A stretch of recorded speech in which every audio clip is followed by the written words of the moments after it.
What's going on, everybody? Dr. Vasquez here, coming to you this morning without breakfast to talk about iron. So the first three videos in this series were on B1, vitamin B1, which is thiamine, vitamin B2, which is riboflavin, and then I did vitamin B6, which depends on riboflavin, which is B6 is pyridoxine. So those were the first three videos. Obviously, I've done a lot of other videos on different nutrients, but in this case, I'm taking a slightly more kind of a tutorial approach. Instead of talking about the application, I'm talking about more like the biochemistry and the pharmacology, which then segues into application.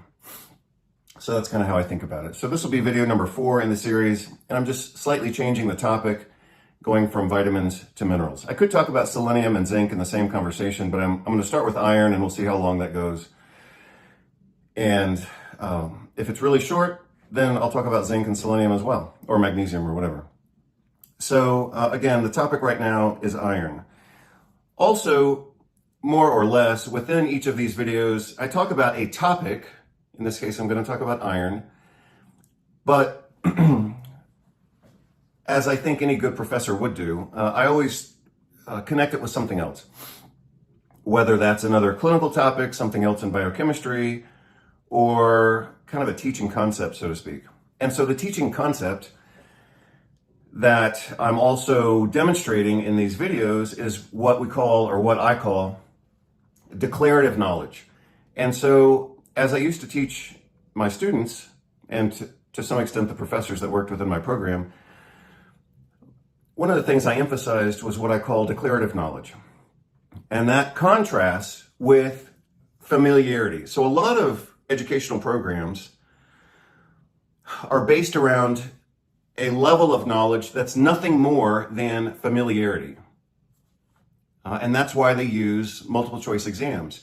A student studies a little bit, they're a little bit familiar with the material, they can take a multiple choice exam and say, oh yeah, I remember that. But if you were to ask that same student, explain to me whatever, explain to me something that you've learned in this class, they can't even tell you what they've learned because they don't have declarative knowledge.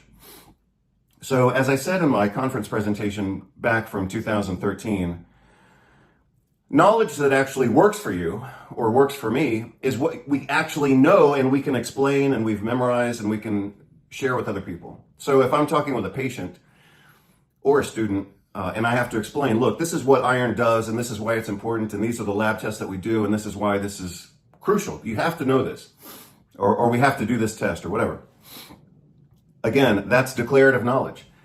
If a doctor or a student doesn't have a working memory of that information, then they can't really share it and they can't really use it as well. And another thing that I've explained along with those concepts is that acquiring declarative knowledge takes a little bit more upfront effort and a little more time, of course.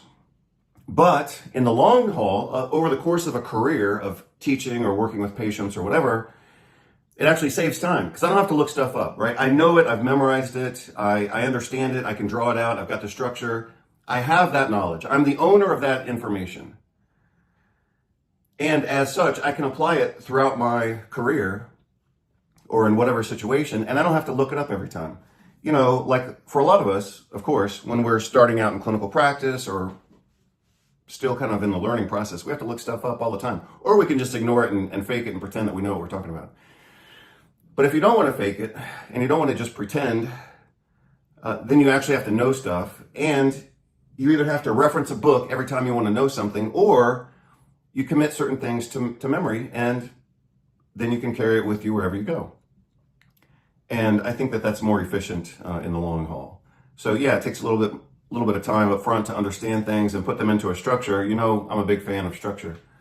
I don't like just memorizing, buzz phrases and things like that. Like I try to, in some cases, not all the time, but I try to, and iron is a good example of this. Understanding iron is best done within a structure. And I've drawn this out before. I've put it in my books. In fact, I'll show it to you right now because I happen to be close enough to my little portable library here that I can actually show it to you. So looks like I'm going to talk about iron nonstop here for a few minutes. So iron was one of my first topics that I ever really studied in detail. This was back in 1993, 94. So in 1994, I kind of at chance, I was in Powell's bookstore in Portland, Oregon, and I bought a book called Iron and Your Heart by a guy named Randall Laufer. I think he's a PhD. But somehow he considered himself a specialist in iron metabolism, and somehow he worked at Harvard Medical School in the radiology department, even though he declared himself to be an expert in iron. So anyway, he wrote this book called Iron and Your Heart, and he talked about the dangers of excess iron. So I thought, well, that's interesting. So I tested myself for iron overload or iron deficiency. It's the same test, which you should all the doctors should know this already. If I say lab test for iron deficiency and iron overload, all the doctors out there should know exactly what I'm talking about. So anyway, I did that test on myself, and I think my number came back at like 250. And I had said to one of my teachers, one of my mentors at the time, I said, if it comes back more than 200, I'll write an article about it. So it came back at 250. I treated myself for iron overload. Obviously it was quite mild, but I still had it. So I'm probably a heterozygote for that condition that I'll talk about in just a moment. Heterozygote means I have one out of 2 genes positive for this trait. And I'm pretty sure about that. So, yeah, I became basically an expert on that topic because I looked into it. I promised one of my teachers, I said, well, if it comes back positive, I'll write an article for the school paper. And I did that. That was my first publication, was for the school paper. But I took that article and then I sent it to a nutrition journal called Nutritional Perspectives, and they published it. And this was 1994. And then 2 years later, in 1996, I wrote a related article and had it published in one of the biggest and best rheumatology journals on the planet called Arthritis and Rheumatism, published by the American College of Rheumatology. So again, this is the topic right now. I'll show you the organ. So obviously this is inflammation mastery for those of you who haven't seen it.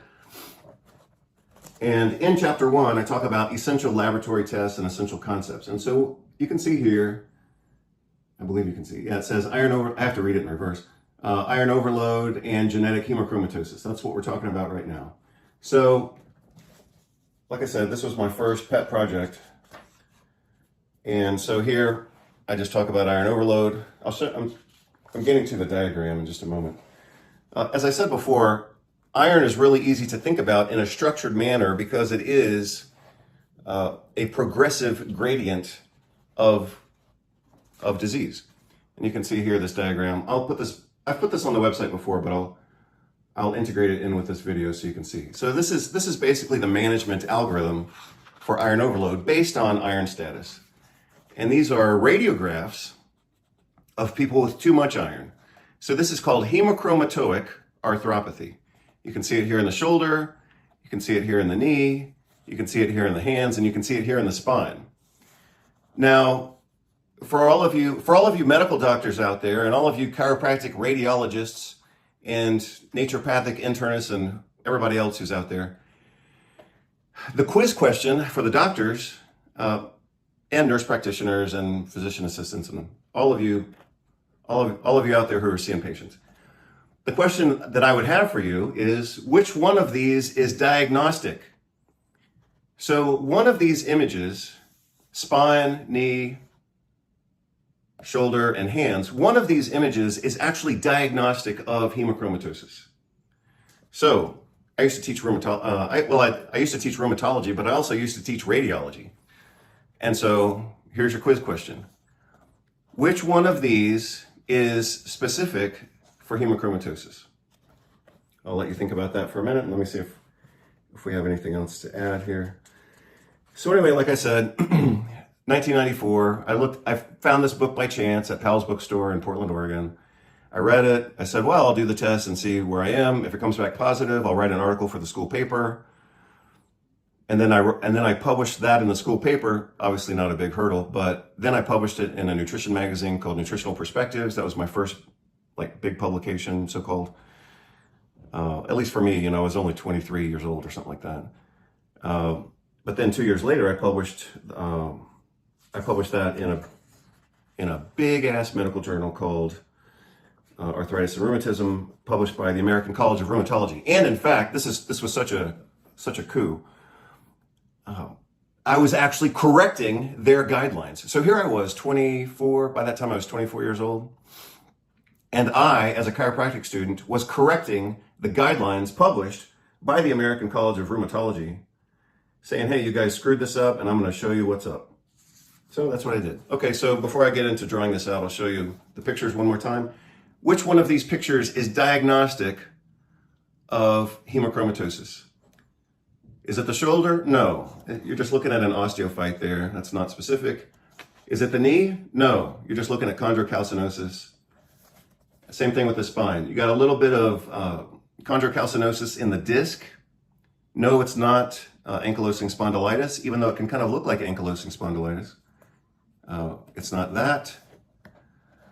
It's the hands. And so what you see in the hands, and you can see it, at least I'm looking at it in the reflection of the camera, these are called hook-like osteophytes.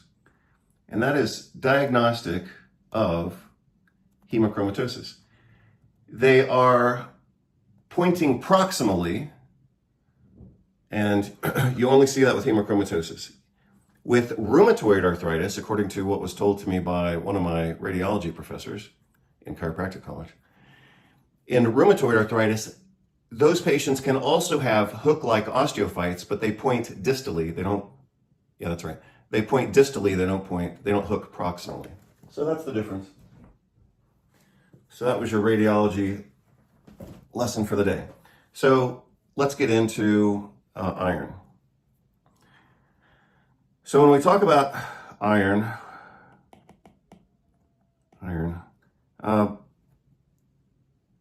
I'll talk about 4 different things. Let me see how I want to draw this out. Actually, I've never drawn it out this way, but this is the way it occurs to me right now. Let's do it this way. I'm just going to make this up. But let's see if this works. So we could talk about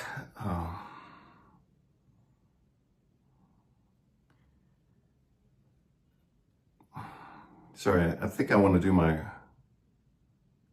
X a different way. So here we are again, talking about iron. Oops. Let's do it this way. And let's talk about metabolism. So I've been teaching this topic for 30 years and I've never done it this way, but here we go. Let's talk about normal metabolism on one side, which segues into pathology on the other. Pathophysiology. Looks like I need another piece of chocolate. But then let's also talk about deficiency and what we call iron overload. I could say excess iron, but let's just, if it's too much, it's overload. So let's just call it overload.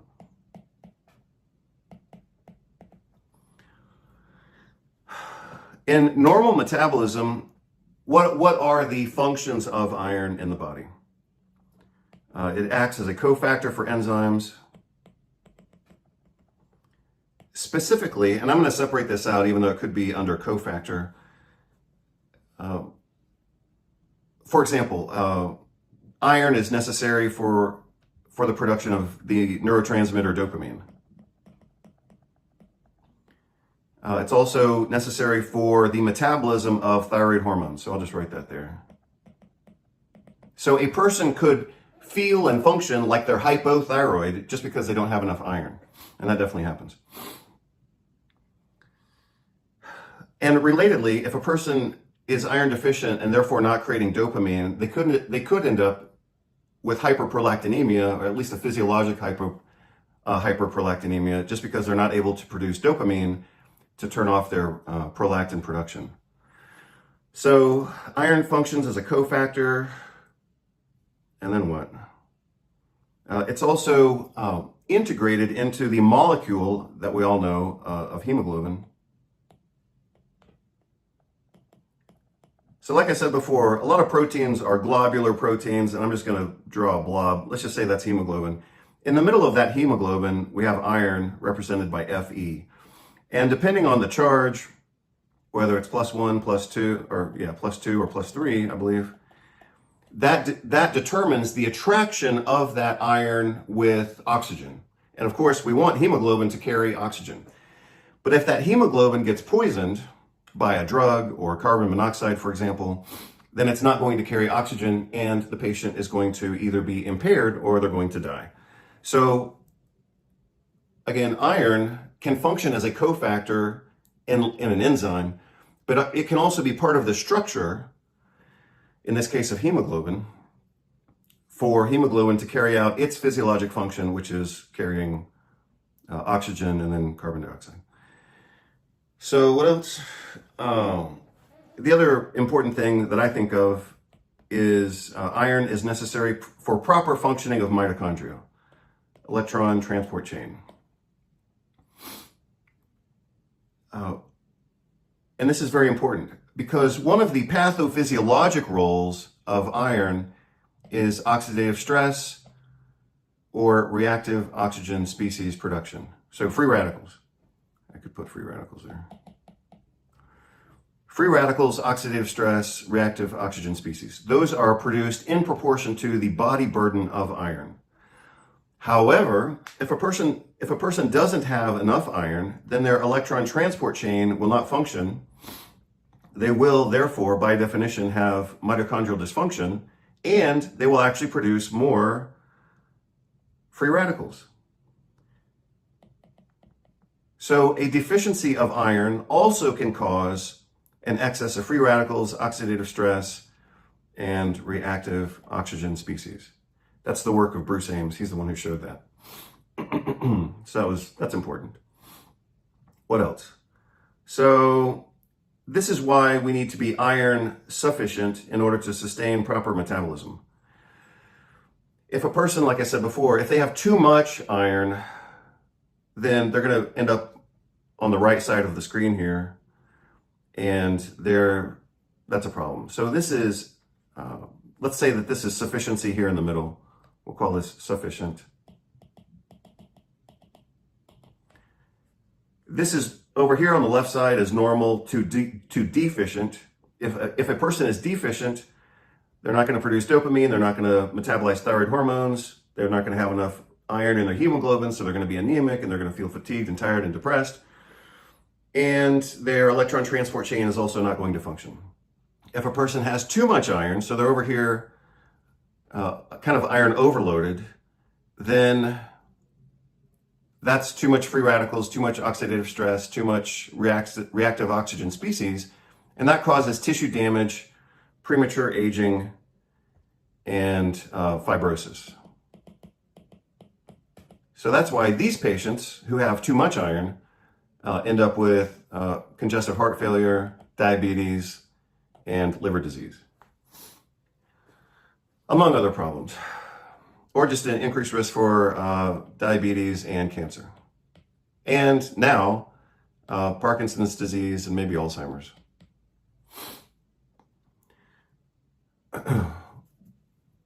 Again, deficiency is not having enough, and that throws us over here.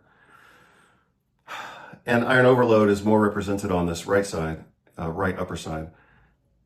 However, the reason I drew it out like this, kind of instinctively, was to differentiate quantitatively between deficiency, which is not enough, and iron overload, which is too much. However, that is also a qualitative distinction because people with iron overload, like genetic hemochromatosis, which is one of the most common genetic diseases in the human population, the heterozygote form of that is approximately 1 in 7 people, so it's very common. But those people don't simply have too much iron, they metabolize iron differently. So for my normal half, let's say, I put iron in what's called the reticuloendothelial system. That's where a so-called genetically normal person is going to store their iron. They're going to store it, in a sense, it's kind of like within part of the immune system, or at least that's one way it could be described. It's sequestered, again, within the reticuloendothelial system in a normal person. In a person who has a genetic trait for iron overload, they actually store iron differently, and they store it intracellularly within the parenchyma. And so that's why iron overload is quantitatively different, but it's also qualitatively different. Those patients not only have too much iron, but they have too much iron in the wrong place. So let's move on and talk about how to structure our management and understanding of iron status. And again, this is the diagram that I have in the book. I think within the next 3 minutes, I'm going to need a little more glucose. So here it goes.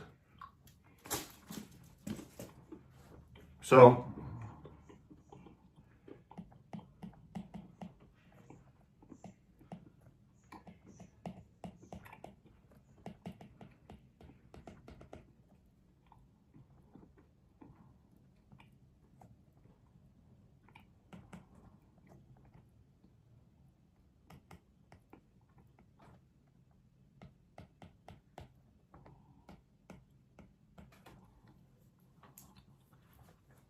So when we measure iron status, we use a lab test called serum ferritin. And the nice thing about serum ferritin is no matter what units you use, whether you use the so-called American units or you use international units, the numbers come out exactly the same. So we run a serum ferritin test and we get a number.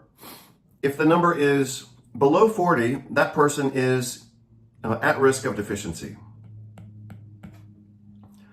If it's between 40 and 80, I would say, hey, that's pretty darn perfect. However, some people need a little bit more iron.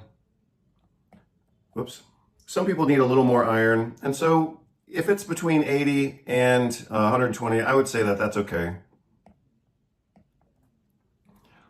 But once we get above 120, but really like 250, we're starting to think this is too much. If a person's iron deficient, as I said before, they could be anemic, functionally hypothyroid, or functionally hyperprolactinemic, or their mitochondria might not work very well. They could be more fatigued. They're not going to feel very good. So these patients typically need supplementation, whether that's more meat or pork, animal protein in the diet that has iron.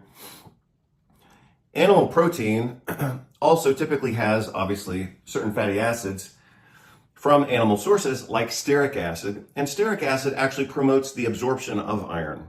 So commonly we'll use an iron supplement along with a meal of pork or beef in order to combine that iron with stearic acid to promote its absorption.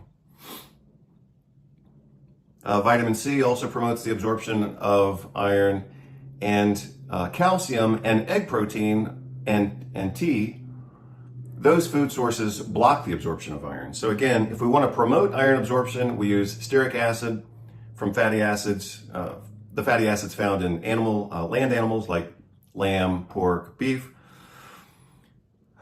If we want to block iron absorption, we could use tea, calcium, and egg protein. However, the concern in an adult patient who has iron deficiency is that they're losing iron through their gastrointestinal tract.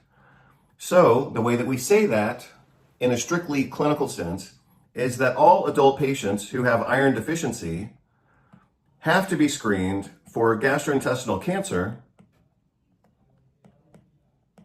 because this could be the first indication. Iron deficiency could be the first indication of gastrointestinal cancer, blood loss, and iron loss.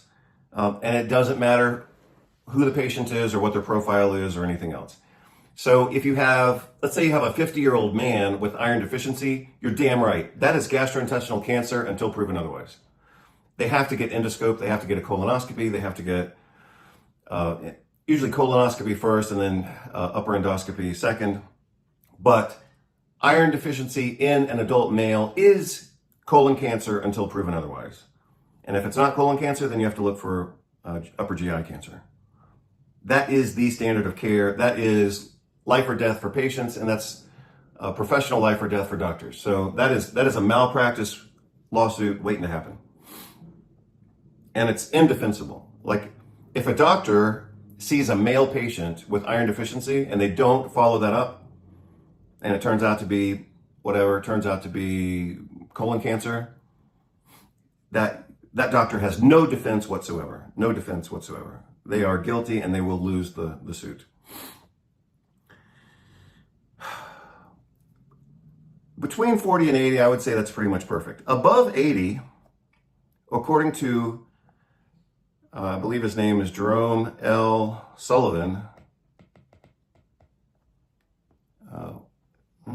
1981 or 1983? 1980. It was either 1981 or 1983, so I'll write it like that. Jerome Sullivan sent me his article from The Lancet.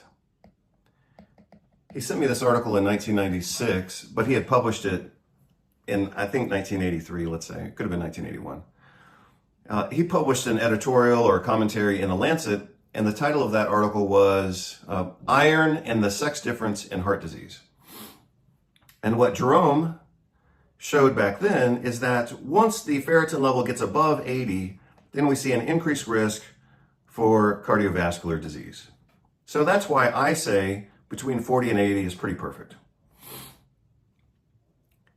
However, some people have a defective blood-brain barrier transport of iron into their brains, and so their body could have enough iron, but their brains will be slightly deficient in iron unless we get their level up to about 120. Well, what if we get them to 140? Okay, so what? That doesn't matter. But again, I'll say it slightly differently. Some fatigued or depressed patients are fatigued and depressed not because their body is iron deficient, but because their brain is iron deficient, because they have a defective transport. They have a defective transport of iron from their body into their brain. And so for that reason, they need a little bit more iron in order to push that iron into their brain so they feel better. Okay, so we'll let them go to 120 or 140. However, 120 in a woman, female, or 250 in a male is definitely too much. Sorry. More like 140. People with iron overload start to experience problems when they get to about 500. Sometimes they're 800. And obviously they can get to be over 1,000. By that time, they're in trouble. So this is progressive trouble. The classic end stage manifestations of iron overload, of course, so-called bronze diabetes. That's the old way of talking about it. By that time, they're screwed. So you don't want to wait that long. Bronze diabetes. So they're bronze because their skin color actually changes. So that's skin color. They have diabetes because of the pancreas involvement. They also have typically congestive heart failure and eventually liver cirrhosis, which obviously is a progression from cirrhosis. And they can have other problems too, pituitary fibrosis. And obviously that leads to what? Panhypopituitarism.